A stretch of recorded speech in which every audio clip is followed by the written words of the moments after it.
Welcome back to Squad Anime. You're here with Q Akil. No David this week. He's on his way to Elbaf. Probably on his way to figure out the secrets of the ancient kingdom that we're trying to figure out in this new One Piece chapter. We're covering One Piece chapter 1068 titled A Genius Dream. So, starting out with the cover, we see that Caesar Clown and Judge are going at it, and I feel like they both getting a couple good hits in. What do you think, Akil?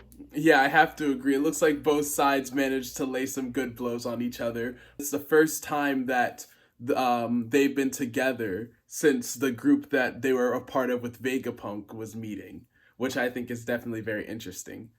Yeah, two former members of MADS reunited. Getting to the meat and potatoes, we start out with CP0 arriving at Egghead Island, and they were refused entry. They're aware that Vegapunk has his suspicions, and what I want to know is whether the other CP ships that were sent there were also meant to assassinate Vegapunk, or was this order strictly given to CP0?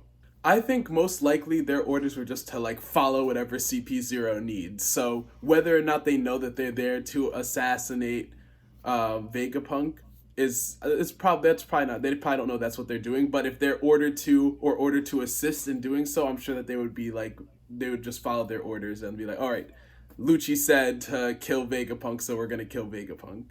I mean, at the end of the day, they're just doing what they're told, but CP0 acts directly under the Celestial Dragons, and I'm not sure what the hierarchy is for the other 9 units as well. Anyways, they say they can infiltrate the island with Kuma Seraphim's ability. Yeah, I was to say they definitely mentioned in the chapter that they could use his paw paw ability. I think it's interesting that they gave Kuma's Seraphim, the original Kuma's ability, but for some reason they gave the Jinbei Seraphim Senior Pink's ability. Really weird. I'll say maybe they're trying to optimize the devil fruit compatibility, whereas as just because of how Jinbei works, they talk about how fishermen and stuff are better in water, and so the fact that he can dive into anything as if it's water might be more helpful to his fighting style. Yeah, I wonder if he can use Fishman Karate with anything that he's able to swim into as well. Oh, that would be insane. Oh man. But yes, back on the Kamabaka Queendom Island, Kuma is still running away, even though everyone's calling out back to him, and he's kind of pulling off parts of his body, the cyborg attachment they were trying to fix him up, and then he warps himself off the island. And it's obvious that he's headed to Egghead Island, but we're not quite sure why he wants to warp there. Is it his own free will? Does he think that Bonnie might be in danger and he wants to protect her? Is it an order from Shaka or something else, or is it some kind of defense protocol? Yeah, I think that there's a lot of implications that we can make here, given what we know about the relationship between Bonnie and Kuma. So if Kuma's there to save Bonnie, then we know he retained some of his original will. There would be a lot of questions behind why he let himself get taken in the first place, I think, into the servitude of the Celestial Dragons. I mean, there's a few other things that we can probably surmise. So moving on from Kuma departing from the Kamabaka Queendom, he left Dragon speechless. I feel like Dragon might know where he's headed, but I don't know if it's gonna be confirmed anytime soon. But since he's headed back to the island, so should we. The main Vegapunk body wants to leave Egghead Island to make free energy available to all. And he mentions this to Luffy, Jinbei, and Chopper. Everyone there that's capable of listening. So everyone but Bonnie, because Bonnie is still knocked out from the flies that attacked her. He was inspired by an old friend of his that died. And I think that this old friend is Professor Clover of O'Hara. And we learned about this relationship between Vegapunk and Professor Clover from the previous chapter, thanks to the Shaka body. Even though it's not readily apparent to Luffy, Jinbei, and Chopper, we kind of follow along with as the audience. So learning more about this energy involves him learning more about the ancient history that the government doesn't want anyone finding out about. So that's why he's being targeted for assassination. So the main Vegapunk body also knows that he's being targeted for assassination, just like Shaka surmised when he was on his call with Dragon. And I want to know if there was a betrayal amongst the Vegapunk bodies, because I'm curious to know how the Celestial Dragons would have figured out that Vegapunk was close to learning more about this ancient technology. I think that it's possible that maybe, I'm not sure how, but it's possible that the world government and everyone they're able to figure out whenever people find out any information about the ancient technology, because they knew that scholars on O'Hara, the archaeologists, were looking into it, even though I doubt there was anyone among them that would have actively been a traitor or would have sold them out and told that information to the world government. And so I'm wondering if maybe just there's something that we don't know, whether it's Im Sama's ability or something else that just allows them to keep tabs on who finds out about this information. CP0 infiltrated the island by using the Kuma Seraphim's ability, and they're deploying other Seraphim to fight back, but entrusting them under Sentomaru. Yeah, I'm wondering what Sentomaru was doing on the island in the first place. If I'm understanding that correctly, it sounded like that the Shaka unit was going to deploy Sentomaru with the Seraphim against CP0. So I want to know where Sentomaru's allegiances lie, whether it's with the Marines against CP0, but the CP0 is above the Marines, so it's a pretty complicated relationship. Yeah, who knows though, because at that point, CP0 might have done things that some Marines don't necessarily agree with. And so it's entirely possible that Sentomaru has some kind of pre-existing grudge or beef with members of CP0. Totally possible. I think that Sentomaru might be like a CP reject, and that's why he might have some beef against the CP0 crew. He's just mad he didn't get in. Yeah, because it seemed like he had some control of hockey, and he was making use of the Rokshiki techniques all the way back on Shabandi, but maybe he couldn't use it enough to join the crew. Moving on, Luffy allows Vegapunk to join them on their journey because he has a funny head, but it's unknown if he's an official member of the crew. I think this is kind of like how Vivi joined the crew on Alabasta, even though he's not an official Straw Hat. It could be said that he was a Straw Hat at some point. Oh yeah, absolutely. I do think that Vegapunks is less like anyone that we've seen come along on their journeys so far. Just as, first of all, we don't even know if it's going to come to that. For all we know, maybe the CP0 will succeed in assassinating Vegapunk and he'll like pass on his knowledge to Robin or something. Or maybe he will actually join them on their journey. But regardless, I think that it's more along the lines of Luffy's letting him tag along, not so much of him recognizing him as a member of the crew on any level. Like, even though Vivi and Momonosuke and Kinemon and all them, like, even though at certain points, like, they definitely did kind of become honorary crew members, I definitely do think that Vegapunks is definitely more like a, hey, we're just giving you a ride away from the people, not so much anything else. Moving on, one thing that I wanted to bring up was a possibility that Vegapunk might have a hidden body that he hasn't revealed yet. And I think what could happen is that all the units get destroyed, including Vegapunk's original body, and he has this other clone of himself that he's going to go into because he wants a young body to be able to handle this new adventure. So that's a theory I'm keeping for the future. But I think that would be really good to see like a young Vegapunk and then just him being like, oh yeah, I just made this body so I could keep up with you youngins. Like, I feel like that would, especially just because he has the capability. He's incredibly smart. He's already made 6 other bodies for himself. yeah, that's actually one of the discussions that I want to bring up in the discussion section. I kind of want to talk about what Vegapunk's role on the crew would be, because we already have a shipwright. We have an engineer. As far as, Frankie and Usopp go, they're pretty capable themselves, but Vegapunk's just on a whole nother level. Do we feel like he would make their knowledge kind of obsolete, or do you think that he would just benefit them? But don't answer that right now. That's just a question I want to bring up for the future. So, all right, it's good you said don't answer that now, because I was fully ready to give you my 2 cents, but we can just wait till the end. awesome. So let's move forward. Vegapunk tells Luffy, Jinbei, and Chopper to bring Bonnie and meet him above the clouds in the lab stratum, and then he just warps off. So that's pretty funny, but it obviously gives us the confrontation that we're looking for, and we'll get to that later.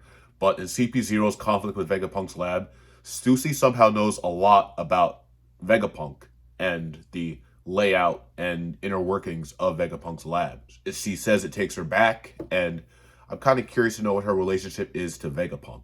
I'm not sure. It's entirely possible that maybe she's just visited the island before, since like Vegapunk admitted that he was working with the Marines and he was happy to spend all the money the Marines were giving him. It's possible that maybe Stussy might have been on the island once or twice or any number of times before that.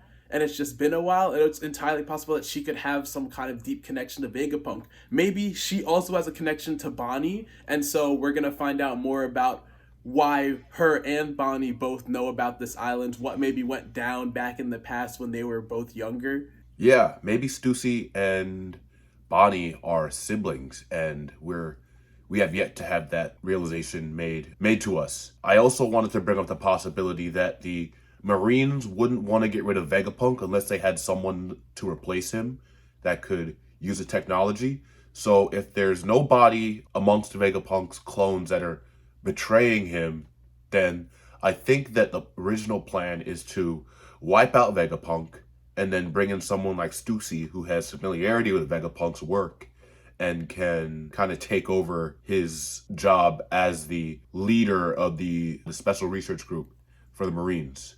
What do you think?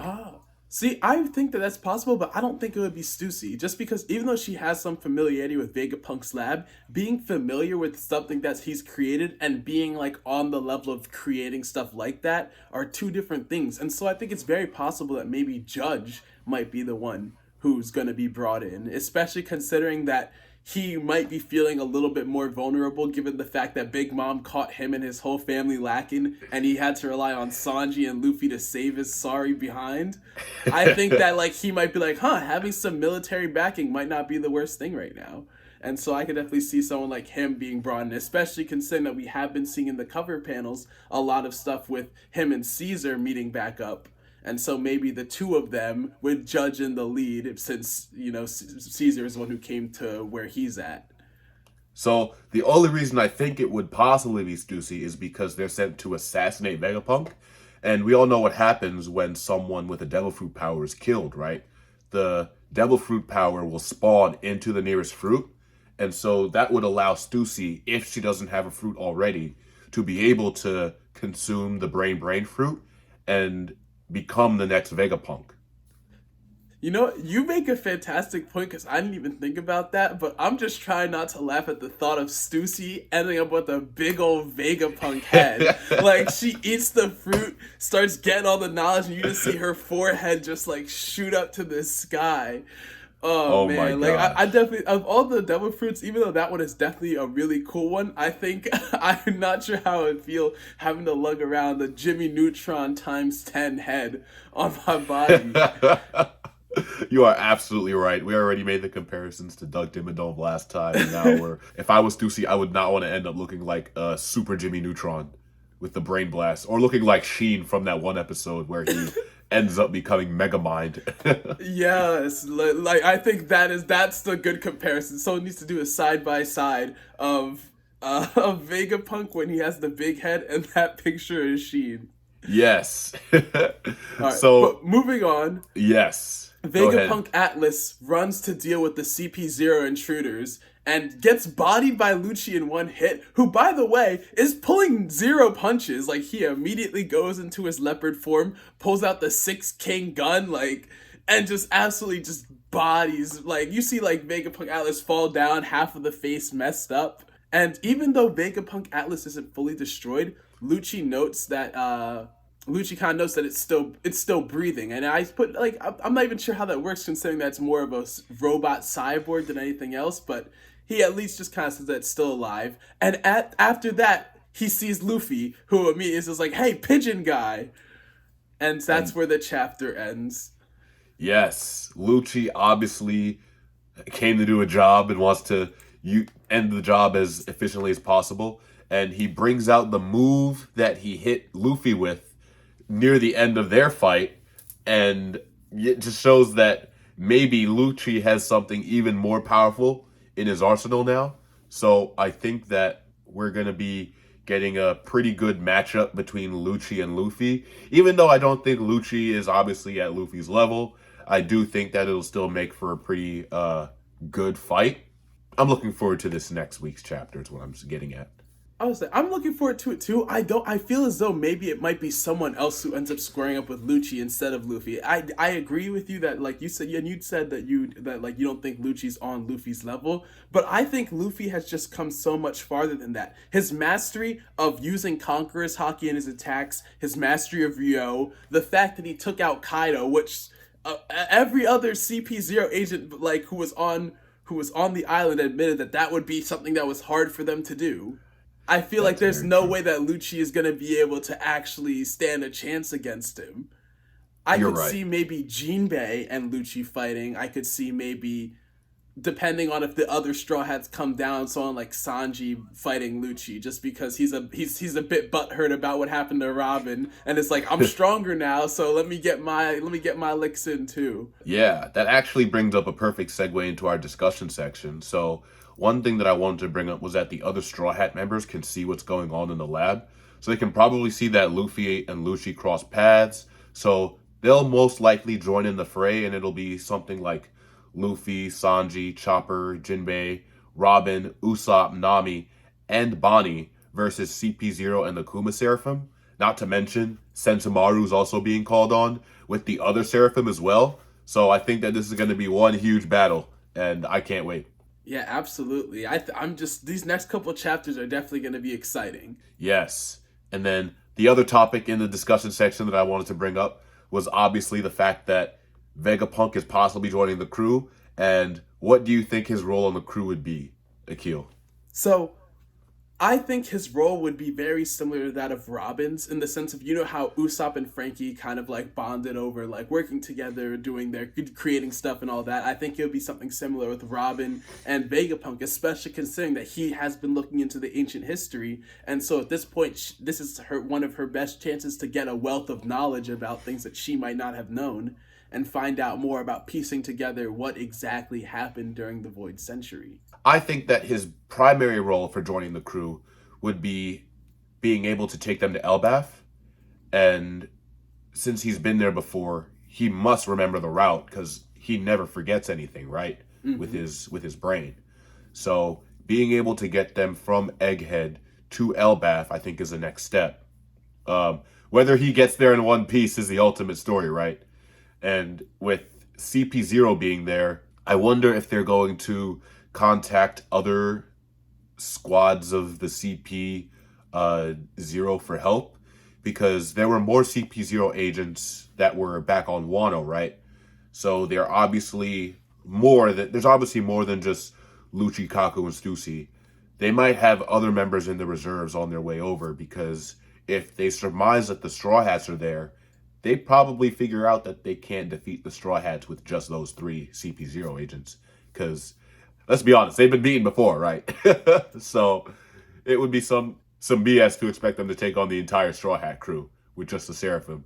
Oh yeah, absolutely. I mean, although maybe there would be like it's a perfect time to test the powers of the Seraphim. You know, they sent the two Seraphim after Blackbeard and Boa Hancock, and they did a phenomenal job of really like putting the work on them. Like the Blackbeard and Boa like both admitted that like it was an incredibly strong creation. But remember that the Seraphim are loyal to Vegapunk, because when Jinbei, the Seraphim Jinbei, was attacking the Straw Hats, it stopped when Vegapunk said to stop.